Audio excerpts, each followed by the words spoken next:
will say this: I am higher on the existing social order than you are. There's always plenty wrong with a social order, and certainly there are places where ours is a lot more broken than it used to be. I don't think Warren and I have any wonderful solution to all the problems of the world, but wishing for $1 million instead of some more tangible short step is the wrong frame of mind. That isn't the way we got our $1 million. Yeah.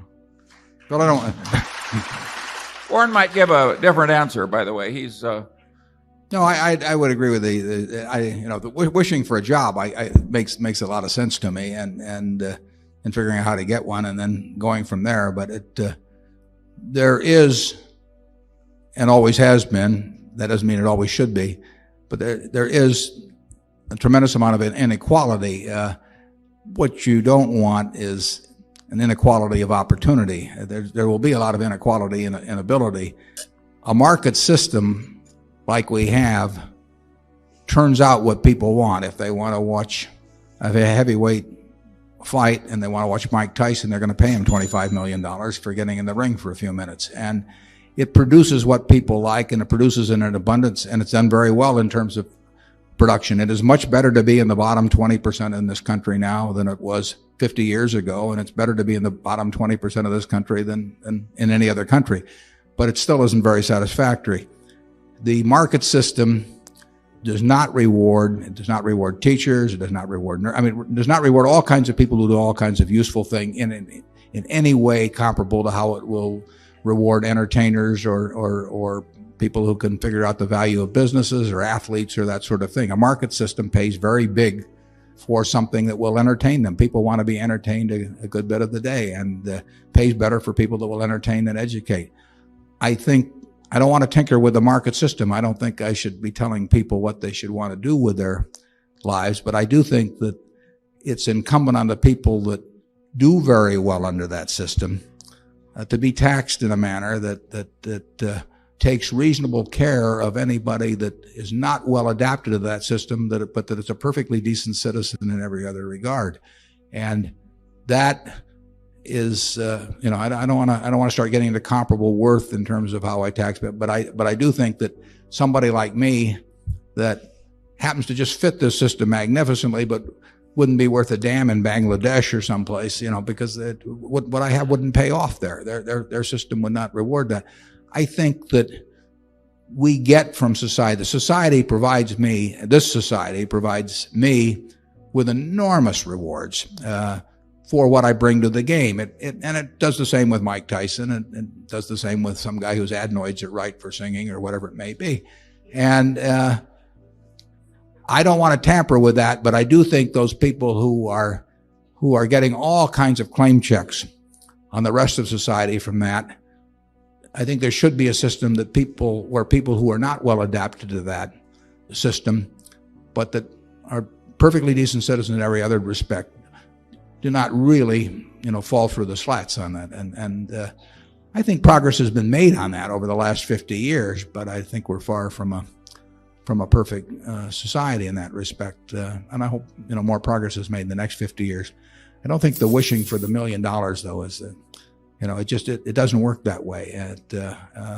I think, but if you are lucky enough to have something that the market system rewards, you do very well here. And if you're unlucky enough to have something it doesn't reward, you do better now than you would have 30 or 40 years ago, and you do better than in other countries.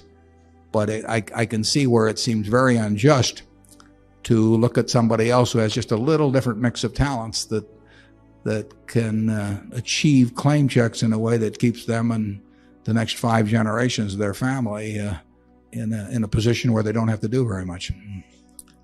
I would say that I like a certain amount of social intervention that takes some of the inequality out of results in capitalism, but I hate with a passion rewarding anything that can be easily faked because I think then people lie and lying works and the lying spreads, and I think your whole civilization deteriorates. If I were running the world, the compensation for stress under workman's compensation would be zero. Not because there isn't real stress, because there's no way to keep the fakery out if you reward stress at all. There was a great article, and this applies to an earlier question. There was a very good article in Forbes about one issue ago that showed the occupational profile of the U.S. At a couple of different intervals going back to 1900. And one problem you can see just by looking at that profile is that if you assume 20% of the bottom 20%, however you measure it in terms of employability, whether it's measured by IQ or interest in working or energy level or whatever you want to do, they fit very well most of the jobs that were available 100 years ago. In other words, that you could do most of the jobs, of which there were many, with relatively unimpressive mental abilities. And as jobs have changed, the profile of people hasn't changed. So there are more people that end up on the short end. Now, the good part of that is the society produces so much more that it can take care of those people one way or another. Now, the trick is to take care of them and make them not only feel, but be productive and be part of the act. And we've got enough product to do that, but the country turns out way more output than 50 or 100 years ago. We're not perfect at figuring out how to make the bottom 20 or 30% in terms of abilities fit a new changing job profile. I really recommend you look at that Forbes magazine, because if you think through the implications of those charts, I think you'll see what social problems have to be attacked. It's amazing how if you just get up every morning and keep plugging and have some discipline and keep learning, and it's amazing how it works out okay. I don't think it's wise to have an ambition to be president of the United States or a billionaire or something like that, because the odds are too much against you. Much better to aim low.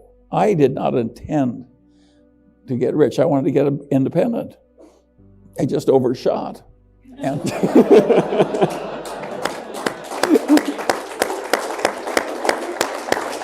and by the way, while you're clapping, some of the overshooting was accidental. There's a big, you can be very deserving and very intelligent and very disciplined, but there's also a factor of luck that comes into this thing. And the people who get the outcomes that seem extraordinary, they're the people who have discipline and intelligence and good virtue, plus a hell of a lot of luck. Why wouldn't the world work like that? So you shouldn't give credit for the unusual.